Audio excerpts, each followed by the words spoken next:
आपलं भाषण ऐकण्यासाठी सर्व उत्सुक आहेत. विनंती मुद्दाम मराठीतनं केली कारण अटलजी सर्व देशाच्या भाषा जाणतात.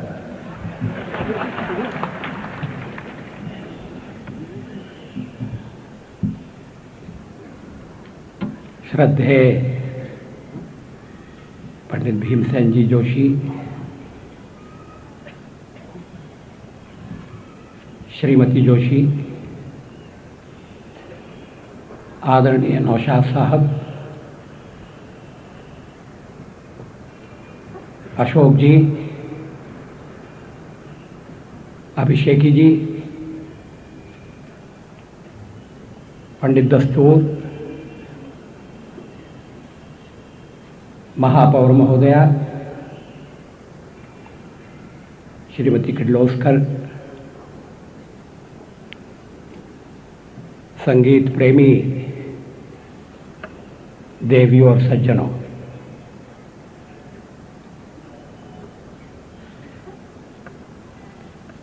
आज की सांझ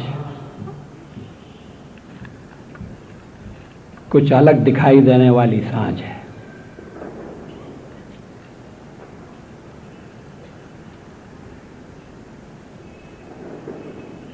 ये सुहानी सांझ है, संगीत से भरी हुई सांझ है।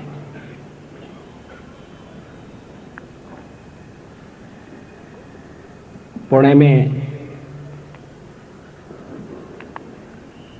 मैंने अनेक शामें बिताई हैं।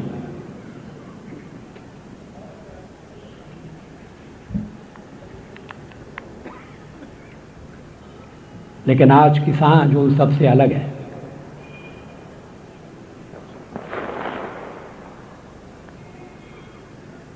संगीत का हमारे जीवन में, हमारी संस्कृति में बड़ा महत्वपूर्ण स्थान है। नाद को ब्रह्म कहा गया है। नाद के बिना सृष्टि की कल्पना भी नहीं की जा सकती।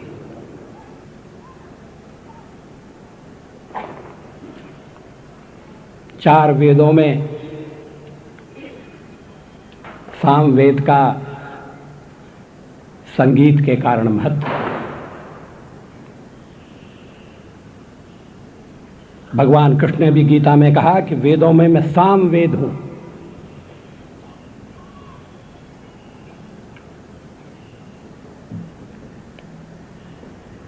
भगवान कृष्ण से एक कथा के अनुसार नारद जी ने पूछा था कि आप कहाँ मिलेंगे, आपके दर्शन कहाँ होंगे। तो भगवान ने जो कुछ कहा उसका सार ये है कि मैं स्वर्ग में नहीं मिलूंगा, जहां योगी योगाभ्यास करते हैं वहां भी मुझसे भेंट नहीं होगी। मैं वहां मिलूंगा जहां भक्त लोग गीत गाते हैं, गीत गाते हैं, वहां मैं खड़ा रहूंगा जहां गीत होते हैं।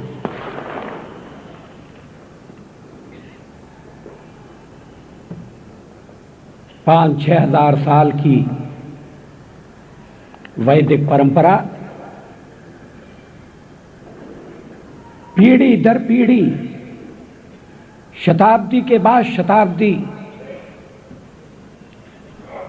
एक ही तरह से वेद ऋचाओं का गायन। और मुझे बताया गया, मैं संगीत का विशेषज्ञ नहीं हूं, कि एक एक अक्षर को विविध तरीकों से गायन करने की, विविध शैलियों में प्रस्तुत करने की जो कला है, उसे हमारे पूर्वजों ने हस्तगत किया था।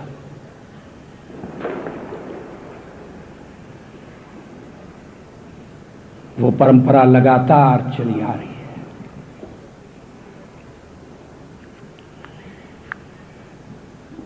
भक्ति संगीत ने देश में संजीवनी का काम किया। पराधीनता के काल में,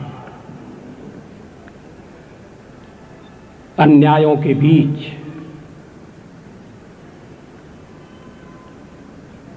परमात्मा में आस्था बनाए रखने वाले हमारे गायक संत गायक समाज का मनोबल बनाए रखने में सफल हुए। उन्होंने भक्ति का, करुणा का ऐसा प्रवाह बहाया जिसने सारे समाज को एक नया जीवन प्रदान किया।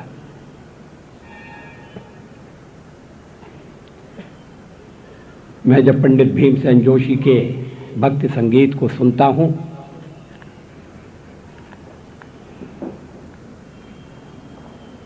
तो मेरा हृदय पुरानी स्मृतियों से भर जाता है।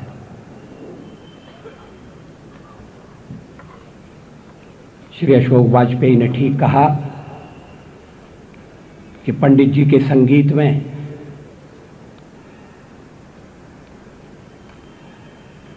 करुणा भी और शक्ति भी,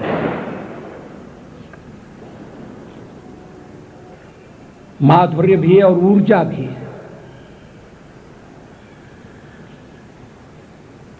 उनकी बुलंद आवाज और विविधता से भरी हुई तान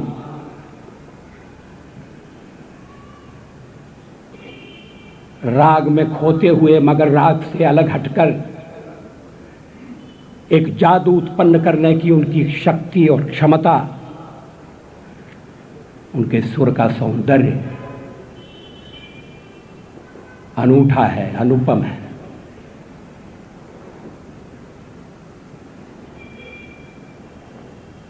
मैं सोचता हूं मुझे इस कार्यक्रम के लिए क्यों आमंत्रित किया गया।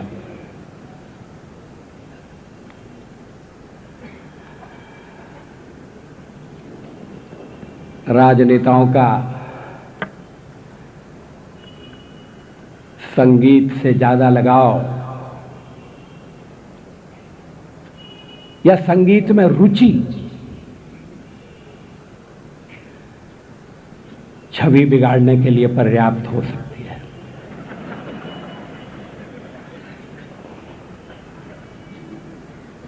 वातावरण ऐसा है कि किसी को अगर कह दिया जाए वो बड़े रसिक हैं तो उसका मतलब हुआ काहीतरी गड़बड़ असेल।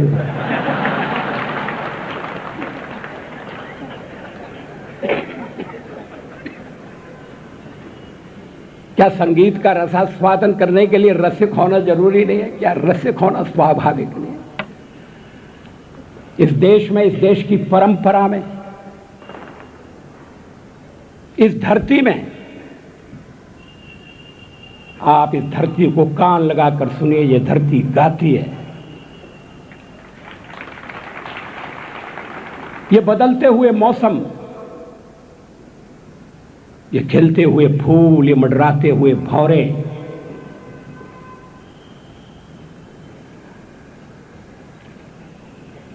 जहां पीड़ा में भी एक सहनशीलता है, जहां निर्धनता में भी एक बड़प्पन है।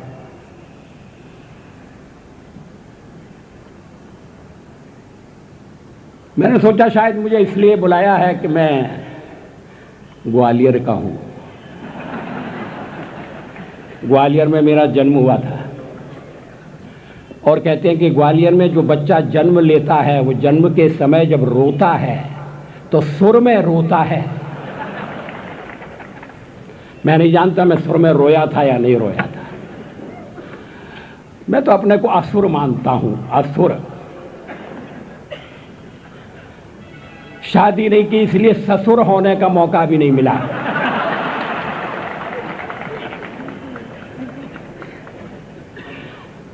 पंडित जी संगीत की तलाश में ग्वालियर भी गए थे।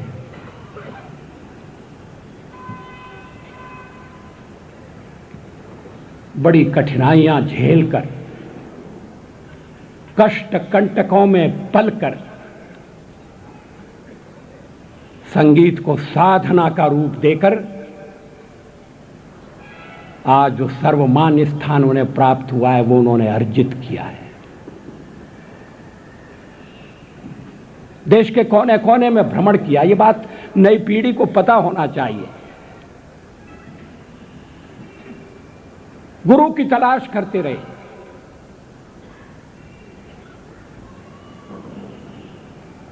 मगर साधना में लगे रहे। भीमसेन किसी व्यक्ति का नाम नहीं है, भीमसेन एक साधना का नाम है, आराधना का नाम है, संगीत की वंदना का नाम है।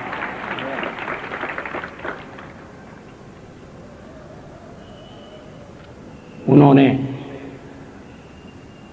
किराना घराने की कीर्ति पताका को दिग्दिगंत में फहराया। देश के भीतर भी और देश के बाहर भी।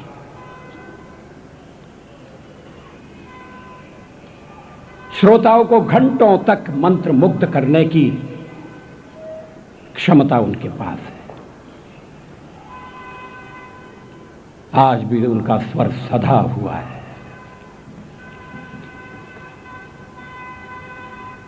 उनकी वाणी मन को मोहने वाली है, मगर उसमें एक शक्ति है और वो शक्ति अनुप्राणित करती है।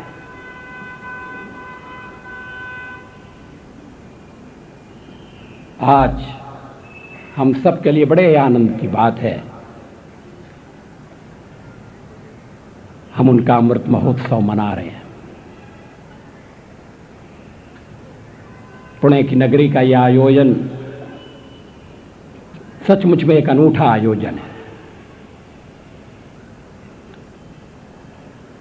शास्त्रीय संगीत हमारे देश में रसज्ञ श्रोताओं का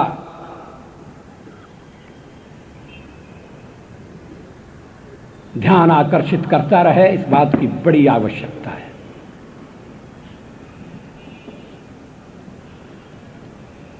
नई पीढ़ी इसके मर्म को समझे, इसकी गहराई को नापने की तैयारी करे, उसमें डूबने की तैयारी करे, ये बहुत आवश्यक है। संगीत की अन्य विधाओं से शास्त्रीय संगीत का विरोध नहीं है, मगर शास्त्रीय संगीत अपनी अलग श्रेणी में रखा जाने वाला संगीत है।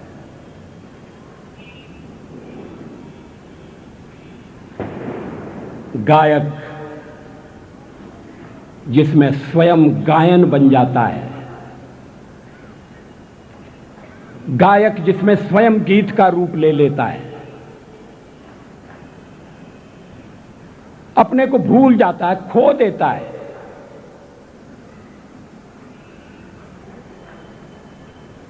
किसी अपने से बड़े अस्तित्व में जैसे विलीन होने की तैयारी कर रहा हो।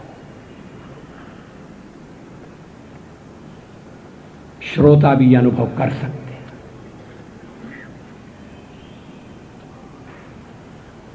मैं चाहूंगा कि शास्त्रीय संगीत के जो जानकार हैं वे नई पीढ़ी में भी इस शास्त्रीय संगीत के लिए रुचि पैदा करने का प्रयास करें। अभी अशोक जी कह रहे थे कि नेता से पूछा कि मालकोस के राग का क्या मतलब है। मुझे ताज्जुब है अशोक जी ने ऐसा सवाल पूछा क्यों। वो उत्तर नहीं दे पाए तो इसमें कोई ताज्जुब नहीं है।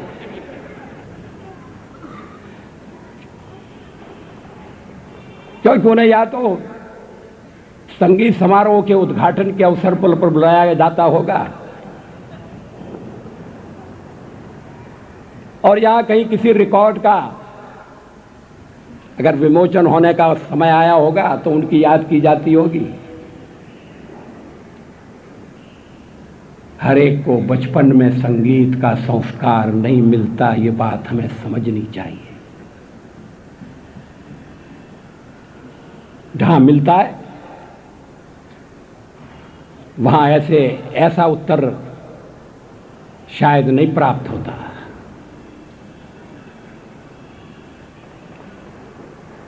शास्त्रीय संगीत को लोगों के सामने केवल गाकर नहीं, समझाकर भी रखने की जरूरत है। उसे पक्का गाना कहते हैं, पक्का गाना। और लोगों को कच्चा गाना पसंद है, कच्चा गाना।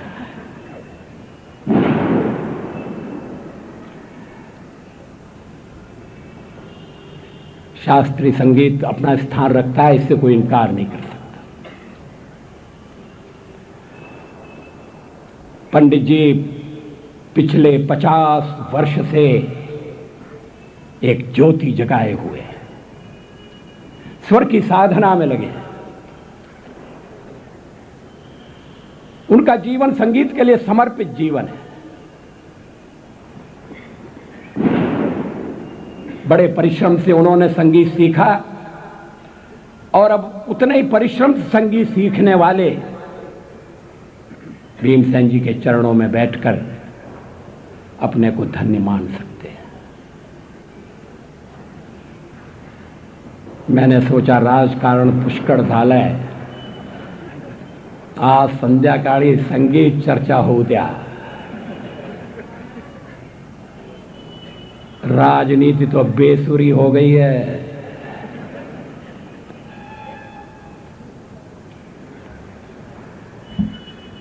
स्वर के आरोह अवरोह की उसमें चिंता नहीं है, पद का आरोह और अवरोह।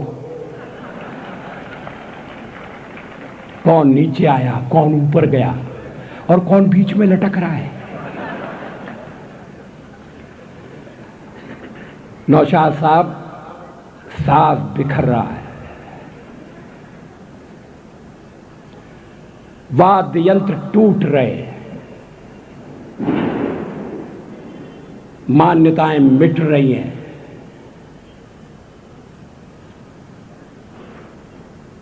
और लय का स्थान सब कुछ मिटा देने वाली प्रलय में बदलने जा रहा है। इसको रोकना होगा, इसको थामना होगा। और संगीत इसमें सहायक हो सकता है, हो रहा है।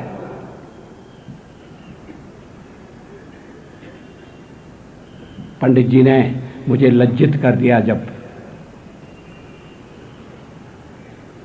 उनके अभिनंदन के बाद वो मेरा अभिवादन करने के लिए झुके।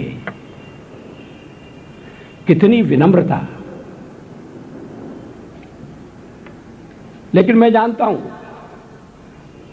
राजनेताओं को अपनी सीमाएं जानना चाहिए।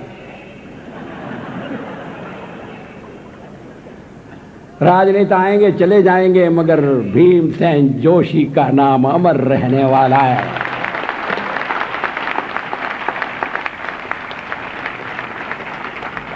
मैं हिंदी के एक बड़े कवि की प्रस्तर प्रतिमा लगने वाली थी, उस समारोह में गया था। श्री मैथिली शरण गुप्त राष्ट्र कवि के रूप में जाने जाते हैं। साकेत के लेखक, भारत भारती के रचनाकर्ता। लेकिन मैंने देखा कि जो आयोजक थे वो गुप्त जी के बारे में कम कह रहे थे, मेरे बारे में ज्यादा कह रहे थे। मुझे अच्छा नहीं लगा। मैंने उन्हें थोड़ा सा झिड़का। मैंने कहा गुप्त जी के बारे में कहिए, मेरे बारे में नहीं। तो पंडित राम किंकर उपाध्याय वहां उपस्थित थे। उन्होंने कहा अटल जी बुरा मत मानिए, राजनेताओं का सम्मान तो तभी तक होता है जब तक वो उपस्थित होते हैं। मैथिली शरण गुप्त किसी सम्मान के भूखे नहीं है, आप चिंता मत करिए। जब आप नहीं होंगे उसके शताब्दियों तक मैथिली शरण गुप्त का नाम लिया जाएगा। यही बात पंडित भीमसेन जोशी पर लागू होती है। मुझे खुशी है केंद्र की सरकार ने, महाराष्ट्र की सरकार ने इस अवसर पर अपना अभिनंदन का संदेश भेजा है। राजशक्ति क्षणिक है, तात्कालिक है, अस्थायी है। संगीत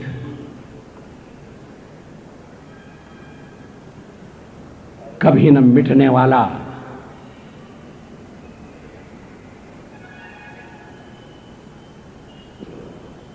पीढ़ी दर पीढ़ी लोगों को आंदोलित करने वाला तत्व है। मैं पंडित जी के प्रति अपना आदर प्रकट करता हूं, श्रद्धा का निवेदन करता हूं, परमात्मा से प्रार्थना करता हूं वो 125 साल जिए, हमारे बीच में रहें,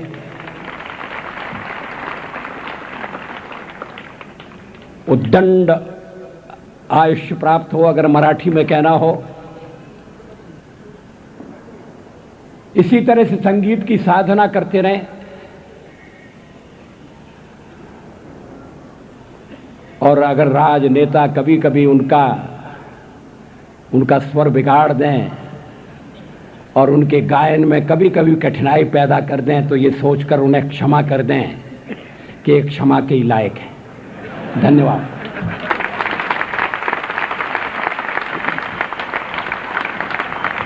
धन्यवाद पाटील जी। सत्तेशी संबंधित या बुलंद व्यक्तिमत्वाकडनं मी आता सुरांशी संबंधित व्यक्तिमत्वाकडे वळतोय, कारण अटलजींनीच आपल्या बोलण्याच्या ओघात जी गोष्ट सांगितली ती खरी आहे। पक्षोपक्षाची सत्ता येते जाते, पण कायमची सत्ता फक्त या सुरांचीच असते। पंडित भीमसेन जोशी।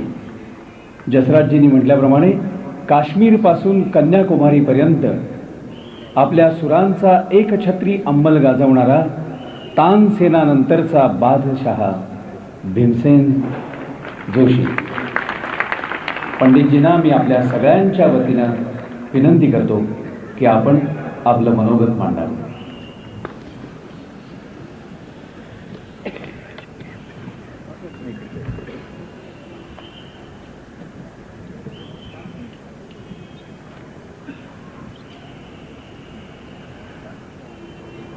व्यासपीठावरती माननीय अतुल जी वाजपेयी और अशोक जी वाजपेयी और नौशाद जी, फिरोज दस्तूर जी, महापौर और किर्लोस्कर जी, अभिषेकी जी, सौ अभिषेकी जी और आपण सर्व गाण्यावरती नितांत प्रेम करणारे बंधू भगिनी,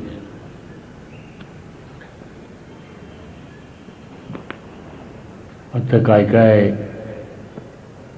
माझे किती किती वर्णन केलं याचा मी खोलाशी विचार करत होतो।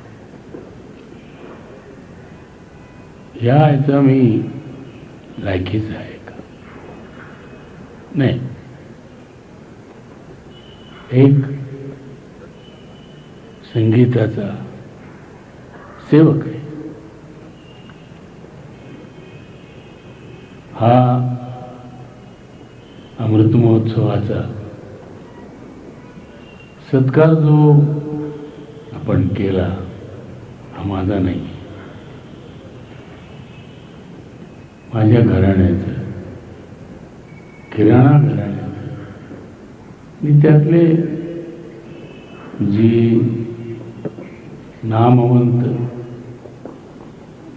होऊन गेले आहेत असे संगीतरत्न अब्दुल करीम खान साहेब आणि माझे गुरु सवाई गंधर्व आणि ज्यांनी ज्यांनी मला आपल्यातलं चांगलं मला दिलं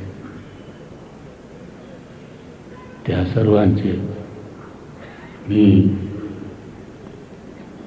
मनपूर्वक आभार मानतो. आजकाल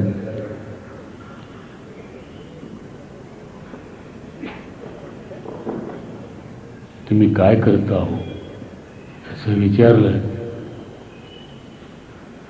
तर म्हणून मी शास्त्रोक्त संगीताचा अभ्यास करतो. अशा अभ्यासकांना परमात्माने त्यांना यश द्यावं आणि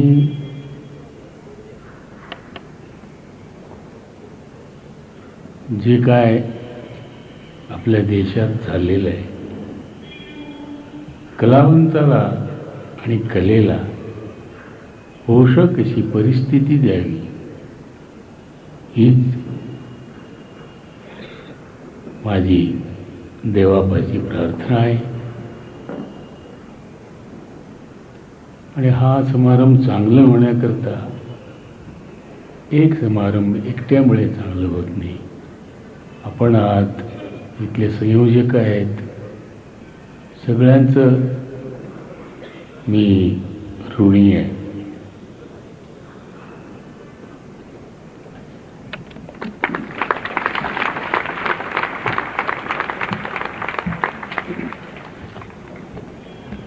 धन्यवाद पंडितजी. यानंतर या समितीचे उपाध्यक्ष श्री सतीश कौशिक हे आभार प्रदर्शन करतील आणि नंतर हा सत्कार सोहळ्याचा